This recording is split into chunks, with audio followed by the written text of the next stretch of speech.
Good morning guys. Maayong buntag sa tanan. Ohayo gozaimasu minasang. Naata karon sa ating bakuran mga kalalabs dahil mamitas po tayo ng hindi mamitas po, yung mag-cut po tayo ng laurel ng dahon dahil meron po tayong bibigyan. Kaya ito na po mga kalalabs, mamitas or mag-cut ng dahon ng laurel. Dahil mayroon natin sila ng dahon ng laurel. Ayan po, tanawan niyo mga kalalab sa kung kinsa pati gusto guys. Hingi lang po kayo. Anytime is bigyan ko po kayo dito. Kasi marami po tong ano na to, dahon ng laurel. Lagay muna natin ang ating ano dito. Uy.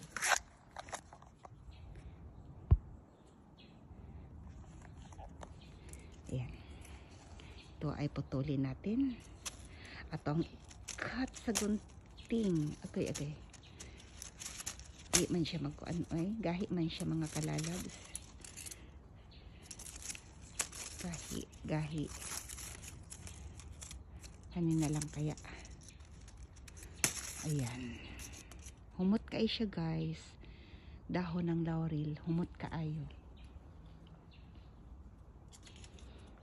Manghingi daw sila kasi mag-curry daw siya. Ito mga kalalabs, kahit hindi siya dry, pwede siya ihalo sa ulam kahit hindi siya dry. Yan po ang ating dahon ng laurel. Ang dami po ito mga kalalabs. Ang dami, pinuto lang ng aking biyanan dahil ano na nga siya, tumangkad na. Haba na. Kaya ito lang po daw ang hingiin niya.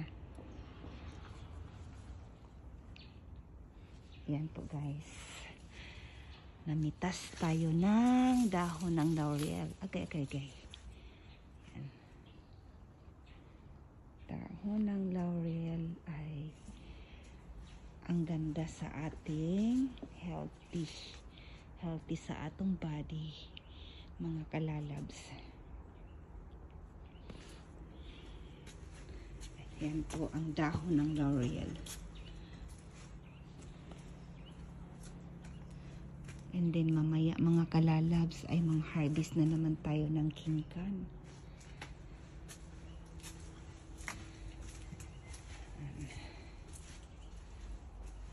Thank you for watching guys.